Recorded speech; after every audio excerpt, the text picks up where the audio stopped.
சகனாவவது சகனௌ புனக்து சக வீர்யங்கரவாவகை தேஜஸ்வினாவதீதமஸ்து மா வித்விஷாவகைः.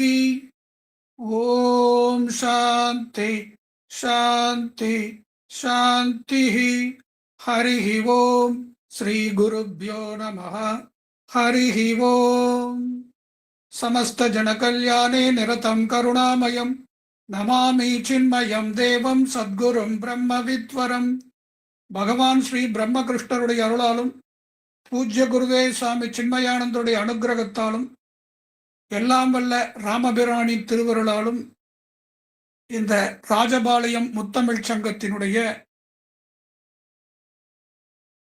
இந்த நிகழ்வில் அடியேனுக்கு மூன்றாவது வாய்ப்பாக ராமாயணத்தின் வரலாறு என்ற இந்த மூன்றாவது பகுதியை தங்களிடம் பகிர்ந்து கொள்வதற்கு எனக்கு வாய்ப்பளித்த அனைத்து நல்லுள்ளங்களுக்கும் என மனமார்ந்த நன்றியையும் வணக்கத்தையும் தெரிவித்துக் கொள்கிறோம். நாம் முதல்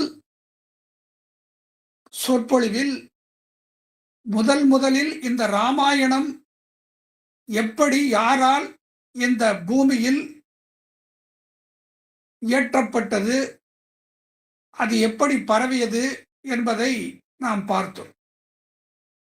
ஒரு சாதாரண ரத்னாகரன் என்ற ஒரு வழிப்போக்க திருடன் அவன் நாரதருடைய அனுக்கிரகத்தால் ராம நாம உபதேசம் பெற்று இடைவிடாது பல வருடங்களாக அதை ஜபம் செய்து தன்னுடைய அனைத்து பாபங்களையும் அழித்து ராமபிரானுடைய முழு திருவருளினால் அனைத்து வேதங்களையும் அவனுக்கு ஞானம் மிளிருமாறு இறைவனுடைய அருள் கிட்டி பிறகு மீண்டும் நாரதருடைய அருளினாலும் பிரம்மதேவருடைய அருளினாலும் அவருக்கு ராமாயணம் வால்மீகி என்ற பெயருடன் வால்மீகி ராமாயணத்தை எழுதுவதற்கான அனுக்கிரகம் வாய்க்கப்பட்டவராக 24,000 ஸ்லோகங்கள் கொண்ட 6 காண்டங்களை கொண்ட அந்த வால்மீகி ராமாயணத்தை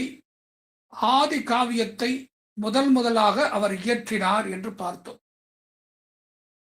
அந்த ராமாயணம் என்பது எதற்காக அந்த ராம அவதாரம் நடந்தது என்பதை, அந்த ராம அவதாரத்தின் நோக்கம் தேவர்களுடைய வேண்டுதலினால் வைகுந்தத்தில் உள்ள எம்பெருமான் பூலோகத்தில் உள்ள கோசல நாட்டை ஆண்டு வந்த தசரதருக்கு தன்னை 4 பாகங்களாக கொண்டு ராமர், பரதர், லக்ஷ்மணர், சத்ருக்னர் என்ற 4 குமாரர்களாக பிறந்து அந்த ராவணாதிகளை அழிப்பதன் நோக்கமாகவே அவர் அவதரித்தார். வேறு எந்த அவதாரத்திலும் தாயாரை அவர் தன்னோடு அவதரிக்க செய்யவில்லை. ஒவ்வொரு அவதாரத்திலும் அவரே அவதரித்து அந்தந்த காரியங்களை நிறைவேற்றினார். ஆனால் ராம அவதாரத்தில் தான் முதலாக மகாலட்சுமி தேவி சீதையாக அவதரித்து ராமபிரானை மணந்து அந்த அயோத்திவாள் நகரில் வாழ்ந்து வரும் பொழுது தனது சிற்றன்னையின் ஆணையினால் அவர் லக்ஷ்மணனோடும் சீதையோடும் வனமேகினார் என்று பார்த்தோம். அந்த வனமேகிய பொழுது ராவணன் சீதையை கடத்தி சென்றதால் அந்த சீதையை மீட்பதற்காக ராவணாதிகளை அழித்து ஒழித்தார். ஏனென்றால் ராவண வதம் நிகழ வேண்டும் என்றால் அதற்கு சரியான காரணம் இல்லாமல் இறைவன் அந்த வதத்தை செய்ய முடியாது, சம்ஹாரம் செய்ய முடியாது.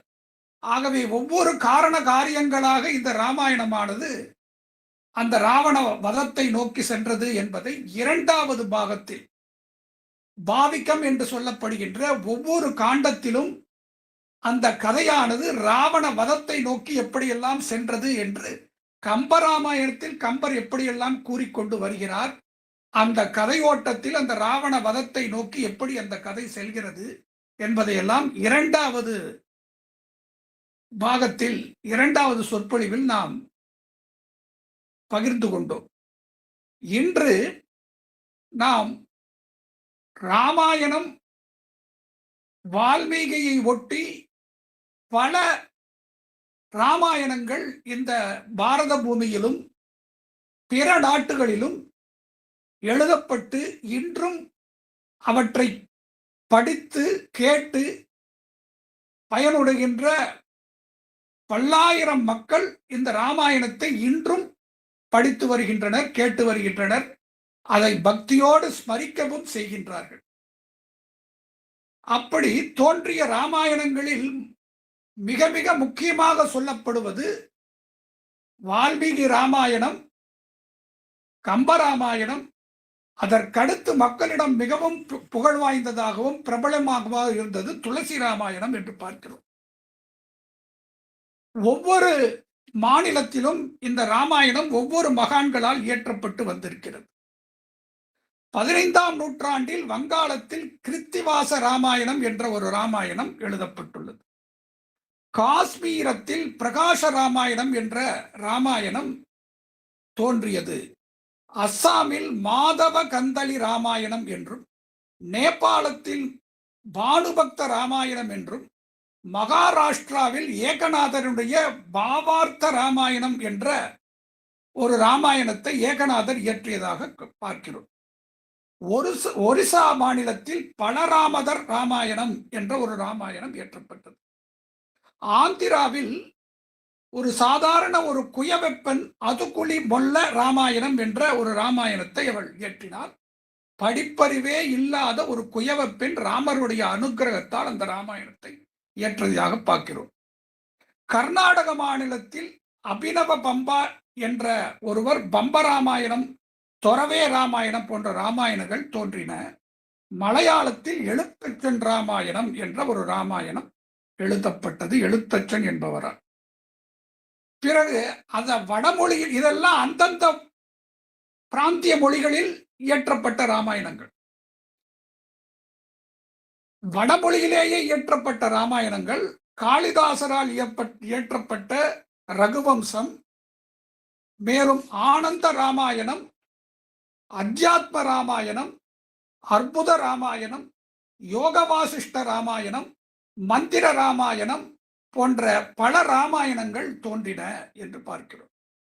மகாபாரதத்தில் கூட 700 ஸ்லோகங்களை கொண்ட ராமாயணம் வருவதை நாம் பார்க்கிறோம். இலங்கை குமாரதாசர் என்பவர் ஜானகி ஹரன் என்ற ஒரு ராமாயணத்தை எழுதியிருக்கிறார். பாலி மொழியில் தசரத ஜாதகம் என்ற ஒரு ராமாயணம் தோன்றியுள்ளதாக பார்க்கிறோம். மேலும் பல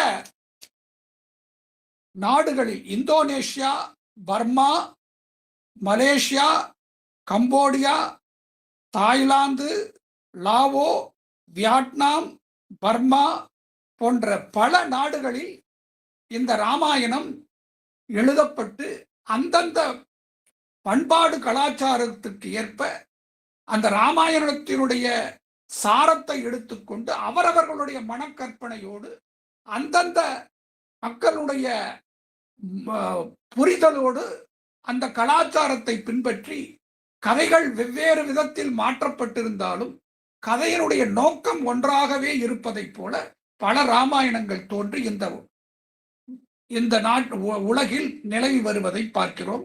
இப்படிப்பட்ட ஒரு சிறப்பு வேறு எந்த காவியத்துக்கும் இல்லை. இந்த உத்தரப்பிரதேசம் என்ற இந்த மாநிலத்தில் தான் இந்த துளசி ராமாயணமானது இயற்றப்பட்டது என்று பார்க்கிறோம். இந்த துளசி ராமாயணம் எப்படி தோன்றியது என்ற அந்த பகுதியைத்தான் நாம் இன்று சிந்திக்க இருக்கிறோம்.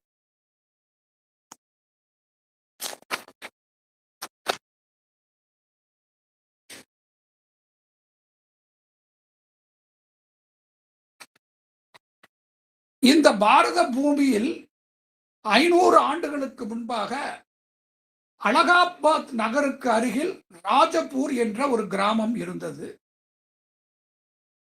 அந்த கிராமத்தில் வாழ்கின்ற மக்கள் எல்லாம் மிகவும் பண்பட்ட மக்கள். பக்தி சிரத்தையோடு இறைவனை தொழுது அவரவருடைய கர்மத்தை மிக ஒழுக்கமாகவும் தார்மீகமாகவும் ஒருவரோடு ஒருவர் ஒற்றுமையுடனும் வாழ்ந்து வந்து அந்த கிராமத்தில் இருந்து கொண்டிருக்கிறார்கள். அப்படி வாழ்ந்து வந்து கொண்டிருக்கின்ற அந்த கிராமத்தில் ஆத்மாராம் தூபே என்ற ஒருவருக்கு குலசி என்ற ஒரு அழகான பக்தி சிரத்தையுள்ள ஒரு பெண் மனையாளாக வாய்க்கிறார். அவர்கள் இருவரும் ராமர் மீது அளவு கடந்த பக்தர்களாக வாழ்ந்து கொண்டு ராமபிரானை அனுதினமும் தொழுது கொண்டு தங்களது தொழிலை செய்து கொண்டு மிக எளிமையான ஒரு குடிசையில் வாழ்ந்து கொண்டு வருகிறார். அப்படி வாழ்ந்து கொண்டிருக்கும் பொழுது அவர்களுக்கு 1497 ஆண்டு ஆவணி மாதம் வளர்பிறை 7ஆம் நாள் ஒரு அழகான ஆண் குழந்தை பிறக்கிறது. அந்த குழந்தை பிறக்கும் பொழுதே சாதாரணமாக ஒரு குழந்தை பிறந்து எப்படி சப்தமிடும் என்றால் குவா குவா என்றுதான் சப்தமிடும். ஆனால் இந்த குழந்தை பிறக்கும் பொழுதே ராம் ராம் என்ற ஒரு அந்த ராம நாமத்தை சொல்லிக்கொண்டே பிறந்ததாக வரலாறு கூறுகிறது. அது மட்டுமல்ல, எப்பொழுதும் பிறந்த குழந்தை முதலில் பாலுக்காகவும் அழுவதைத்தான் நான் பார்த்திருக்கிறேன். ஆனால் இந்த குழந்தை ராமநாமத்தை சொல்லிக்கொண்டு சிரித்துக் கொண்டே பிறந்ததாக பார்க்கிறேன். அப்படிப்பட்ட இந்த குழந்தை பிறக்கும் பொழுதே பற்கள் 32 பற்களோடு இந்த குழந்தை பிறந்ததாக பார்க்கிறார். அந்த கிராமத்தில் உள்ளோர் எல்லோரும் வந்து அந்த ஆத்மராம் தூபே உடைய குழந்தையை வந்து பார்த்துவிட்டு, இப்படி பிறக்கும் பொழுதே பற்களோடு பிறந்த குழந்தை இந்த கிராமத்திற்கு ஆகாது, இந்த குழந்தையினால் கிராமத்தில் பலவிதமான இடையூறுகளும் துன்பங்களும் துக்கங்களும் வரும் என்று கூறி இந்த குழந்தையை உடனே எங்காவது குழந்தையை மாய்த்து விடுங்கள் என்று கூறிவிடுகிறார். ராமநாமத்தை கூறிக்கொண்டு பிறந்த இந்த குழந்தைக்கு இப்படி ஒரு இடர்பாடு வரும் என்று அந்த பெற்றோர்கள் கனவிலும் நினைக்கவில்லை.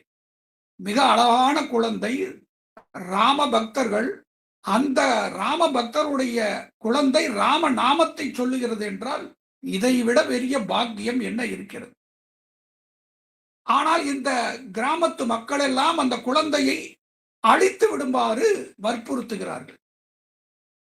இதை கேட்டவுடனே என்ன செய்வது என்று தெரியாமல் அந்த ஆத்மராம் தூபே மிகவும் மனம் கலங்கியவராக இருக்கும் பொழுது அவள் மனைவி குலசி சுனியா என்ற ஒரு பணிப்பெண்ணிடம் இந்த குழந்தையை எப்படியாவது கொண்டு போய் நீ வளர்ப்பாயாக என்று சொல்லிவிட்டு அந்த குழந்தையை வேறொரு கிராமத்தில் வளர்க்க அவளிடம் கொடுத்துவிட்டு அந்த குலசி அவள் வீட்டில் தன்னுடைய குழந்தையை பிரிந்ததால் ஓரிரு நாட்களிலேயே தன் உயிரை விட்டு விடுகிறார். அப்படி தன்னுடைய மனைவி இறந்ததால் இந்த ஆத்மாராம் மனம் உடைந்தவராக எங்கு செல்வதென்றே தெரியாமல் பலவிதமான ஊர்களுக்கெல்லாம் சென்று கொண்டு அவர் யாத்திரை சென்று கொண்டு ஆலயங்களுக்கு சென்று வழிபட்டு கொண்டு தன்னுடைய மகனை பிரிந்து அந்த துக்கத்தை தாங்க முடியாமல் இறைவனை நோக்கி பிரார்த்தித்துக் கொண்டே பல ஆலயங்களுக்கு தீர்த்த யாத்திரை சென்று விடுகிறார். அப்படி தீர்த்த யாத்திரை எப்படி சென்றார்? மனைவி இறந்தவுடன் மீண்டும் ஒரு மனம் முடிக்க அவருக்கு விருப்பம் இல்லாததால் அவர் துறவிக்கோலம் கொண்டு விடுகிறார். இந்த சுனியா என்ற அந்த பெண் அந்த குழந்தையை எடுத்துக்கொண்டு தன்னுடைய கிராமத்துக்கு சென்று அந்த குழந்தையை வளர்த்து வருகிறாள். அந்த குழந்தைக்கு ராம் போலா என ராம் ராம் என்ற ராமத்தை சொல்லிக்கொண்டே பிறந்ததால் ராம் போலா என்ற அந்த நாமத்தை வைத்தே அந்த குழந்தையை அழைத்து சீரோடும் சிறப்போடும் வளர்த்து வருகிறார். ஆனாலும் விதி, அந்த குழந்தை 5 வயது வளர்ந்து வரும் பொழுது அந்த சுனியாவும் இறந்து விடுகிறாள். இப்பொழுது சுனியாவும் இறந்ததால் அந்த குழந்தை 5 வயதிலேயே அனாதையாகி விடுகிறார்.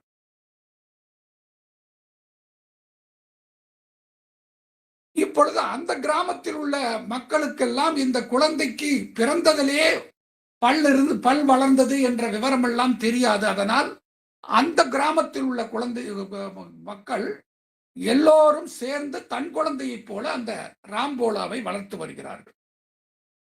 அப்படி ஆதரவற்ற அந்த ராம்போலா அவ்வூரில் உள்ள ஒரு அனுமான் கோயிலில் அந்த அனுமன் கோயிலுக்கு பலவிதமான பணிகளை செய்து கொண்டு அங்கு கிடைக்கின்ற பிரசாதத்தை உண்டு கொண்டு அந்த கோயிலிலேயே படுத்து உறங்க ஆரம்பித்து விடுகிறார்.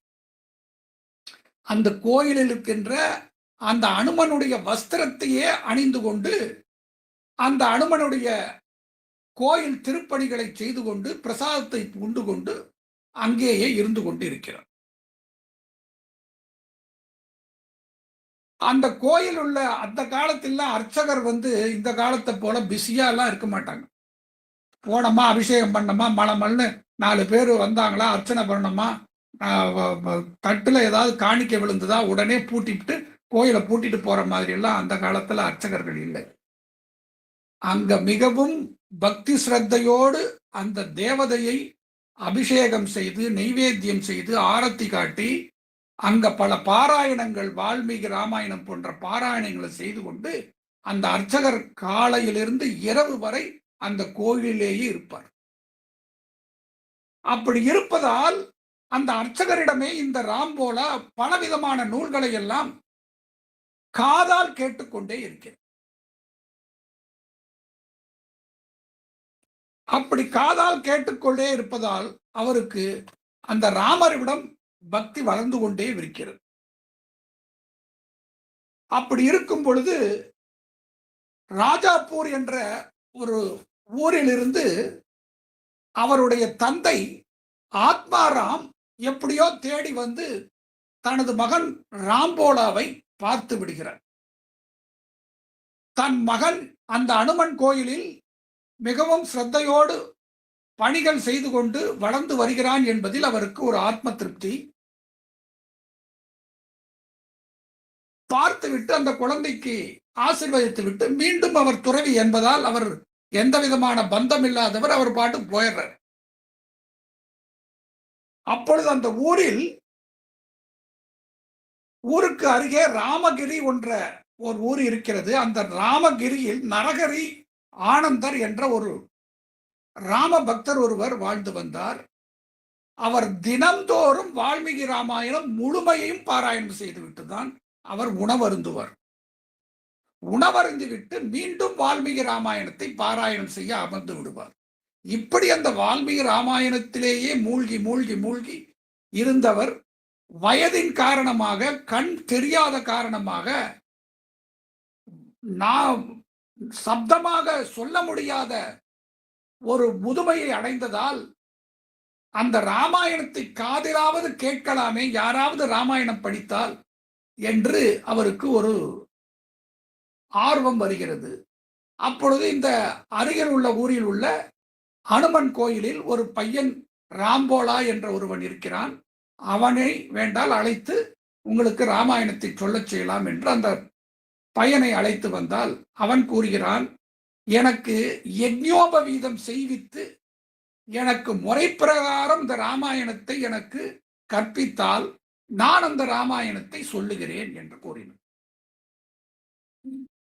தாய் தந்தை இல்லாமல் அனாதையாக இருக்கின்ற அந்த ராம்போலாவிற்கு எல்லோரும் சேர்ந்து யஜ்ஞோபவீதம் முறைப்படி அந்த காயத்ரி ஜபத்தை நான் சொல்லி வைக்கிறார்கள்.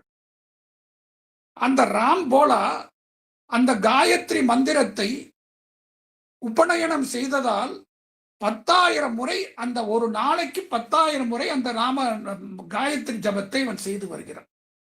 அந்த 10,000 முறை ஒரு நாளுக்கு ஒருவன் இந்த காயத்ரி ஜபத்தை செய்து வந்து விட்டால் அவனுக்கு தாரணா சக்தி என்பது இயல்பாகவே வந்துவிடும்.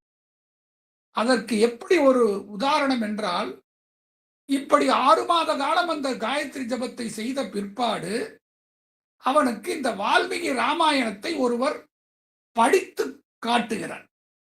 ஒரே ஒரு முறை படித்து காட்டியவுடன் அந்த 24,000 ஸ்லோகத்தையும் தனது உள்ளத்தில் வாங்கி ஒரே ஒரு முறை கேட்டதை அந்த 24,000 ஸ்லோகத்தையும் மனப்பாடமாக சொல்லுகின்ற சக்தி அவருக்கு வந்துடுது. காரணம் என்றால் இந்த ஒரு நாளைக்கு 10,000 முறை காயத்ரி ஜபம் மந்திர ஜபத்தை கூறியது காரணமாக. அப்படி இந்த வால்மீகி ராமாயணம் முழுக்க அவனுக்கு மனப்பாடமாகி விடுகிறது. அந்த நரகரி ஆனந்தருக்கு தினந்தோறும் அந்த ராமாயணத்தை சொல்ல ஆரம்பிக்கும் பொழுது அவர் மட்டும் கேட்டால் பத்தாதுன்னு சொல்லி அந்த ஊரில் உள்ள மக்கள் எல்லோரும் சேர்ந்து ஒரு ஆலயத்தில் அந்த ராம்போலாவை உட்கார வைத்து அந்த ராமாயணத்தை 9 நாள் நவாகமாக சொல்ல செய்கிறார்கள். ஆனந்தமாக அந்த ராமாயணத்தை சொல்லி அப்படியே அந்த ராம்போலாவினுடைய ராமாயண பிரசங்கம் எங்கும் பரவுகிறது. அற்புதமாக பேசுகிறான் என்று பல ஊர்களில் அவனை அழைக்க ஆரம்பிக்கிறார். அப்பொழுது அந்த தன்னுடைய ஊரான ராஜாபூரிலிருந்தும் அந்த கிராமத்திலிருந்து இந்த ராம்போலாவை கேள்விப்பட்டு எல்லோரும் வந்து அவனிடம் மன்னிப்பு கேட்டு, நீ உன்னை அழித்து விடும்படி கூறினோம், ஆனால் இப்படிப்பட்ட ஒரு அற்புதமான ராமாயணத்தையே பிரசங்கமாக எடுத்துச் சொல்லக்கூடிய சக்தி படைத்தவராக நீங்கள் இருக்கிறீர்கள். உங்களை நாங்கள் எப்படி அபவாதம் செய்ததை நீங்கள் மன்னிக்க வேண்டும் என்று எல்லாரும் அந்த ராஜாபூருக்கு அவரை கூட்டு போறாங்க. இவருடைய பாலடைந்த அவருடைய வீட்டுக்கு போகிறார். போன உடனே அந்த வீட்டில் ஒரு துளசி மாடம் மட்டும் இருக்கிறது. அந்த துளசி மாடத்தில் துளசி செடியை ஒன்று வைத்து அதை நீர் ஊற்றி வணங்கி வளம் வந்துவிட்டு அந்த ராஜாபூரில் அவர் ராமாயணத்தை பிரசங்கம் செய்ய ஆரம்பிக்கிறார். அப்படி பிரசங்கம் செய்து வரும்பொழுது ஒரு நாள் அவருக்கு பலரும் என்ன செய்கிறார் என்றால், நீங்கள் இங்கு மட்டும் ராமாயணத்தை கூறினால் பத்தாது, நீங்கள் அயோத்திக்கும் காசிக்கும் சென்று அங்கு ராமருடைய அருளையும் சிவபெருமானுடைய அருளையும் பெற்று ஞான கங்கையில் மூழ்கி அங்கு நீங்கள் உங்களுடைய ராமாயணத்தை கூறி வாருங்கள் என்று கூறுகிறார். அப்படி பல ஊர்களில் சொல்லிக்கொண்டே போனவர் அந்த அயோத்திக்கும் செல்லுகிறார். காசிக்கும் சென்று சிவபெருமானை வணங்கிவிட்டு அங்கு பல ஊர்களில் பிரசங்கம் செய்து கொண்டு வருகிறார். அப்படி வரும்பொழுது ஒரு வாலிப பருவத்தை அடைந்து விடுகிறார். அப்பொழுது சில வார்த்தைகள் அவருக்கு மறந்து போகிறது. சில நேரத்தில் நம்ம பேசும்போது அடுத்தது என்ன பேசணும்னு ஞாபகம் வரலைன்னா கொஞ்சம் நம்ம தயங்குவோம். அப்படி தயங்குகின்ற அந்த நேரத்தில் அந்த கூட்டத்தில் எழுந்து ஒரு பெண் அந்த வார்த்தையை எடுத்து கொடுக்கிறார். அந்த வார்த்தையை எடுத்து கொடுத்த உடனே அவர் பிரசங்கத்தை மீண்டும் தொடர்ந்து பேசி முடிக்கிறார். பேசி முடித்தவுடன் அந்த கூட்டத்தில் அந்த வார்த்தையை எடுத்து கொடுத்த பெண் யார் என்று விசாரிக்கும் பொழுது வித்யா என்ற ஒரு பெண்.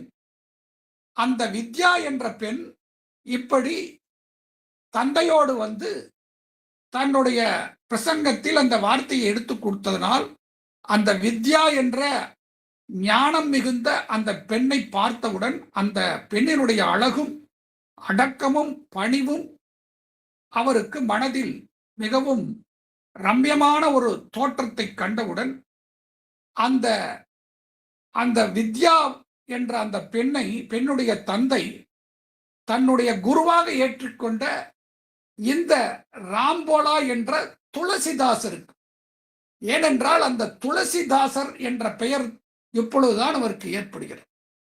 ஏனால் துளசியினுடைய அந்த பெருமையை அவர் எங்கும் எடுத்துக்கொண்டு துளசி செடியை வணங்கி வந்ததால் அவருக்கு துளசிதாசர் என்ற பெருமை ஏற்பட்டது. அந்த துளசிதாசருடைய இந்த ராமாயண பிரசங்கம் எல்லோராலும் மனம் கவரும்படி பேசுகின்ற அந்த ஆற்றல் அவரை கண்டு அந்த வித்யா என்ற பெண்ணினுடைய தந்தை குருதட்சணையாக அந்த துளசிதாசருக்கு தன் பெண்ணை மனம் முடித்து வைக்கிறார். துளசிதாசர் அந்த வித்யாவை திருமணம் செய்து கொண்டு மிக இன்பமாக வாழ்ந்து வருகிறார். ஒரு சமயம் ஒரு விசேஷத்திற்காக அந்த வித்யாவானவர் தன்னுடைய தந்தை ஊருக்கு சென்று விடுகிறார்.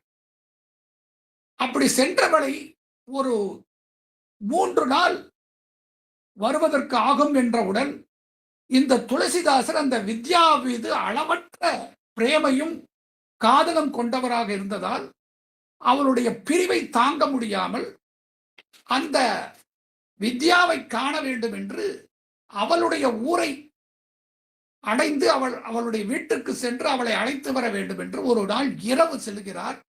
செல்லும் போது நடுவே ஒரு ஆறு நதியானது ஓடிக்கொண்டிருக்கிறது. அந்த ஆற்றை கடந்து செல்ல வேண்டும். ஏதோ ஒன்று தட்டுப்படுகிறது. அதன் மீது ஏறி அந்த ஆற்றை கடக்கிறார். நடு இரவு அந்த வித்யாவினுடைய வீடு மூடி இருக்கிறது. நடு இரவு மழை பெய்து கொண்டிருக்கிறது. அந்த வித்யாவை காண வேண்டும் என்று அந்த வீட்டுக்கு அருகில் உள்ள ஒரு மரத்தின் பக்கத்தில் ஒரு கயிறு போன்ற ஒன்று இருக்கிறதை வைத்து அந்த அதை பிடித்துக் கொண்டு அந்த மரத்தின் மீது ஏறி அந்த வித்யாவை போய் சந்திக்க உள்ளே செல்லுகிறார். இப்படி மழை பெய்து கொண்டிருக்கின்ற நேரத்தில் ஒரு நதியை கடந்து வந்து ஒரு மரத்தை கயிறு போன்ற ஒன்றை பிடித்து ஏறி அந்த வித்யாவை காண வேண்டும் என்ற அளவற்ற அந்த காமம் அவரை அப்படி செய்யவிட்டு, இதை பார்த்த வித்யா நடு இரவில் இப்படி வந்து என்னை சந்திக்க வேண்டும் என்று ஆவேசப்பட்டு வந்திருக்கிறீர்களே, நான் அப்படி என்ன என்னிடம் இருக்கிறது? இந்த தேகம் என்பது பிறந்ததிலிருந்து உணவினால் உண்ண உண்ண இந்த தேகமானது வளர்கிறது. ஒரு குறிப்பிட்ட காலத்தில் இது முதுமை அடைகிறது. முதுமை அடைந்து குறிப்பிட்ட ஆயுள் பரியந்தம் வாழுகிறோம். பிறகு இந்த தேகமானது மரணிக்கிறது. இப்படிப்பட்ட இந்த தேகத்தின் மீது இவ்வளவு காமமா? இந்த காமத்தையும் ஆவலையும் நீங்கள் ராமபிரானிடம் செலுத்தினால் அந்த ராமபிரானுடைய அருளை எப்பொழுதே பெற்றிருப்பீர்களே என்று வித்யாவானவள் அவருக்கு அறிவுரை கூறுகிறார். அப்பொழுதுதான் அவருக்கு ஒரு ஞானம் ஏற்படுகிறது. இந்த உலக வாழ்வு என்பது நிலையில்லாதது.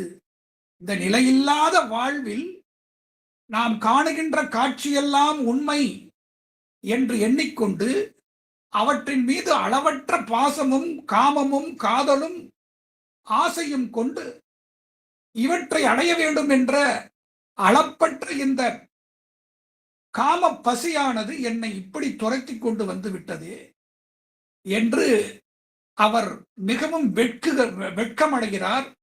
அப்பொழுதே தனது மனைவியான வித்யாவினுடைய காலில் விழுந்து, நீயே எனது குரு, என்னுடைய ஞான கண்ணை நீ விழிக்கச் செய்து விட்டாய் என்றும் அவளை வணங்கிவிட்டு அவர் அன்று இரவே அந்த வீட்டை விட்டு கிளம்பி விடுகிறார். அப்படி கிளம்பி வரும் பொழுது, வெளியே வரும் பொழுது, அந்த மரத்தில் தான் எதை பிடித்து ஏறினேன் என்று அவர் பார்க்கிறார். அது ஒரு பாம்பு. அதுபோலவே அந்த ஆற்றை கடப்பதற்கு எதன் மீது ஏறி இவர் வந்து அந்த நாட்டை கடந்தார் என்றால் அது ஒரு பிணம். இப்படி இந்த தேகத்தின் மீது இருக்கின்ற அளப்பற்ற காம பசி ஒரு மனிதனை எந்த அளவுக்கு குருடாக்கி விடுகிறது, மனதையும் புத்தியும் என்பதை இவருடைய வாழ்க்கையில் நாம் பார்க்கிறோம். ஆகவே இந்த வித்யா என்ற அந்த பெண் வேறு யாருமல்ல, சரஸ்வதி தேவியே வந்து அவள் மூலமாக துளசிதாசருக்கு இப்படி ஒரு அனுக்கிரகம் செய்கிறார் என்று பார்க்கிறோம். இப்படிப்பட்ட துளசிதாசர் அந்த வித்யாவினுடைய காலில் விழுந்து வணங்கிவிட்டு ஆழ்மனதில் இப்பொழுது யாரை தியானிக்க வேண்டும் என்று அவர் நிச்சயிக்கிறார் என்றால், ராமபிரானை தவிர வேறு யாரையும் என் மனதில் கொள்ள மாட்டேன். ராமருடைய திருவருளையும் அவருடைய தரிசனத்தையும் பெறும் வரை எதையும் நான் சிந்திக்க மாட்டேன் என்ற ஒரே ஒரு நோக்கோடு அவர் 14 ஆண்டுகள் பரிவுராஜகராக பல ஸ்தலங்களுக்கு செல்லுகிறார்.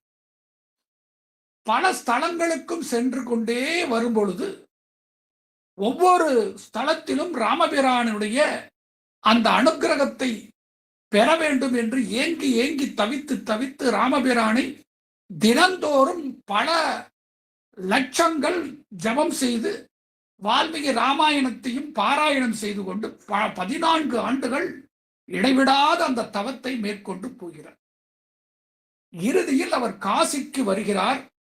அங்கு சில காலம் காசியில் பண்டிதர்களோடு பல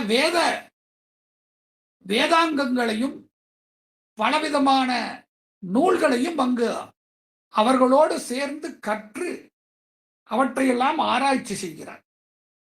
ஆராய்ச்சி செய்துவிட்டு அவர் அயோத்திக்கு வருகிறார். அயோத்தியில் ஒரு சிறிய குடிசை அமைத்துக் கொண்டு அங்கு அனுமானை தியானிக்கிறார். அப்படி அனுமானை தியானிக்கும் பொழுது ஹனுமான் அவருடைய கனவில் தோன்றி, நீ ராமசரிதத்தை எழுதுவாயாக என்று கூறிவிட்டு போகிறார். ஏற்கனவே வால்மீகி ராமாயணம் இருக்கும் பொழுது நான் எதற்காக மீண்டும் ஒரு ராமாயணத்தை எழுத வேண்டும் என்று சிந்தித்துவிட்டு அவர் வடமொழியிலேயே அந்த ராமாயணத்தை எழுதுகிறார். அவர் ஒரு சுவடியில் எழுதி கொண்டே வருகிறார். மறுநாள் காலையில் எழுந்து பார்த்தால் அந்த சுவடியில் எந்த எழுத்தும் இல்லை, எல்லாம் மறைந்து போகிறது. அப்பொழுது ஆஞ்சநேயரை மீண்டும் அவர் தியானிக்கிறார். நான் எழுதுகின்ற எல்லா சொற்களும் அழிந்து கொண்டே இருக்கிறதே, இதற்கு என்ன காரணம் என்று ஆஞ்சநேயரை பிரார்த்திக்கிறார். அப்பொழுது அவருக்கு ஆஞ்சநேயரோடு சேர்ந்து ராமபிரானும் கனவில் தோன்றி,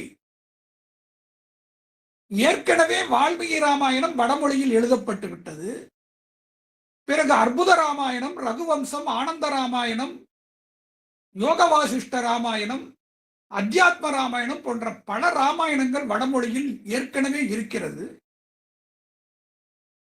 நீ அந்த வடமொழியில் எழுதுவதை விட்டு அவதி என்று சொல்லப்படுகின்ற இந்த வட்டார மொழியில் அந்த மக்களுக்கு புரிந்து கொள்ளுகின்ற சாதாரண எளிய மக்களும் வாசித்து அதை பயனடைய செய்யக்கூடிய அந்த மொழியில் இயற்று என்று அவருக்கு அனுகரித்து விட்டு மறைந்து விடுகிறார்.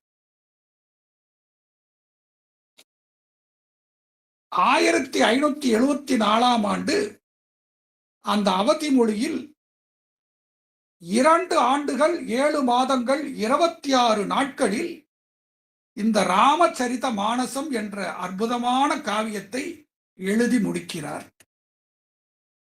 அவதி மொழியில் எழுதி முடிக்கிறார். அந்த அவதி மொழி, நீங்க அனுமான் சாலிசா இதெல்லாம் அவதி மொழி தான். அது ராமச்சரித மானசத்துல வருது. அது துளசிதாசருடைய ஒரு கிரந்தம் தான் அது. இப்படிப்பட்ட அந்த ராமச்சரித மானசம் என்ற அந்த அற்புதமான அந்த நூலை எழுதி முடிக்கிறார். எழுதி முடித்த பிற்பாடு அந்த ராமாயணத்தை, ராமச்சரித மானசம் என்ற இந்த ராமாயணத்தை அயோத்தியில் உட்கார்ந்து எழுதி முடிச்சிட்டு இதை எடுத்து போய் மிதிலையில் முதலில் போய் அங்க இருக்கிற மக்களுக்கு இவர் படித்து காட்டுகிறார்.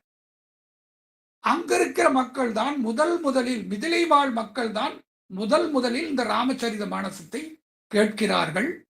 கேட்டு மிகவும் இன்புறுகிறார்கள்.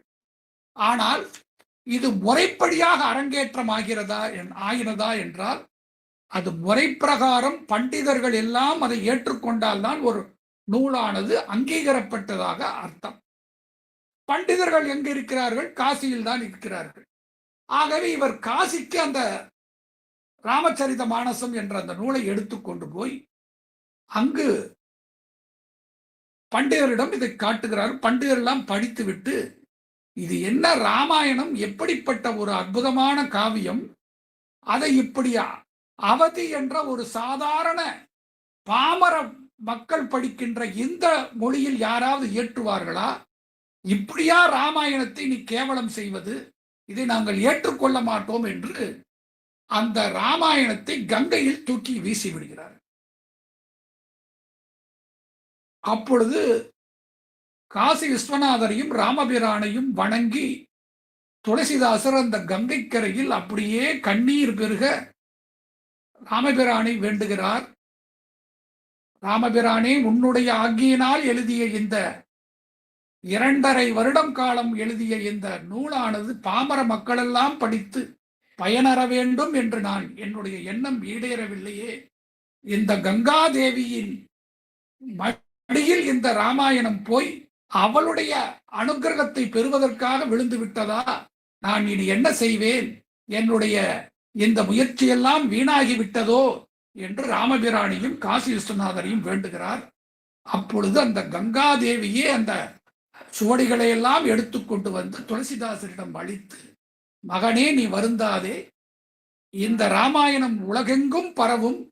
இந்த ராமாயணத்தை காசி விஸ்வநாதருடைய சந்நிதியில் வைத்துவிட்டு நீ இந்த மொழியிலேயே இனி பிரசங்கத்தை ஆரம்பிப்பாயாக என்று கூறுகிறார். கங்காதேவியுடைய அருளோடு காசி விஸ்வநாதர் ஆலயத்தில் போய் அந்த ராமாயணத்தை எடுத்து வணங்கிவிட்டு வந்தவுடன் அவருடைய நூல்களை எல்லாம் வாங்கி வாங்கி பாமர மக்கள் படி எடுத்து வைக்கிறார்கள். படி எடுத்து வைத்து வைத்து அவரவர்களே படிக்க ஆரம்பித்து விடுகிறார். ராமசாரித மனசை துளசிதாசர் நேரடியாக யாருக்கும் போதிக்கவில்லை, உபதேசம் செய்யவில்லை. மக்களே தன்னுடைய எளிமையான மொழியில் இருப்பதால் அவர்களே இந்த தன்னுடைய அவரவர்களே இந்த படியை, அதாவது ஜெராக்ஸ் மாதிரி ஓலையில் எழுதி கொண்டு அவரவர்களே பாட ஆரம்பித்து விடுகிறார். இப்படி இந்த ராமாயணம் எங்கும் பிரசித்தி பெறுகிறது. துளசியுடைய ராமாயணத்தை இன்றும் வடநாடுகளில் இருக்கின்ற தென்னாடுகளிலும் தென் மாநிலங்களிலும் வட மாநிலங்களிலுமே இந்த துளசி ராமாயணம் பாடப்பட்டும் கேட்கப்பட்டும் உபன்யாசம் செய்யப்பட்டும் வருவதை நாம் பார்க்கிறோம். ஒவ்வொரு வருடமும் சுமார் 10,000 வட இந்தியர்கள் ராமேஸ்வரத்திற்கு வந்து 1 மாத காலம் அங்கு தங்கி ராமேஸ்வர ராமநாத சுவாமியினுடைய அருளோடு அங்கு இந்த துளசி ராமாயணத்தை படிக்கிறார்கள். தினந்தோறும் அந்த 10,000 மக்களும் ஆனந்தமாக இதை படித்து அன்னதானம் செய்து மகிழ்ந்து போகிறார்கள் என்பதை நாம் காணுகிறோம். இப்படிப்பட்ட துளசிதாசர் ஒரு நாள் ராம பட்டாபிஷேக விழாவை நடத்துகிறார். அந்த ராம பட்டாபிஷேக விழாவில் தன்னுடைய அந்த ராமபிரானோடு தன்னுடைய ஆத்மா கலக்க வேண்டும் என்று பிரார்த்திக்கிறார். அந்த ராம பட்டாபிஷேக விழாவிலேயே 126 ஆண்டுகள் வாழ்ந்து துளசிதாசர் ராமபிரானுடைய திருவடியை செய்கிறார் என்று பார்க்கிறோம். இப்படிப்பட்ட ஒரு அழகான இந்த துளசி ராமாயணத்தினுடைய வரலாற்றை உங்களிடம் பகிர்ந்து கொள்வதற்கு எனக்கு இப்படி ஒரு வாய்ப்பை அளித்த திருமதி சரஸ்வதி அம்மா அவர்களுக்கும் இதில் பங்கு கொண்ட மற்ற ஆன்மீக பெருமக்களுக்கும் எனது பணிவான நன்றியை தெரிவித்துக் கொண்டு இத்துடன் நிறைவு செய்கிறேன். ஓம் பூர்ணமத பூர்ணமிதம் பூர்ணாத் பூர்ணமுதச்யதே பூர்ணஸ்ய பூர்ணமாதாய பூர்ணமேவாவசிஷ்யதே. ஓம் சாந்தி சாந்தி சாந்தி. ஹரிஹி ஓம். ஸ்ரீ குருப்யோ நமஹ. ஹரிஹி ஓம்.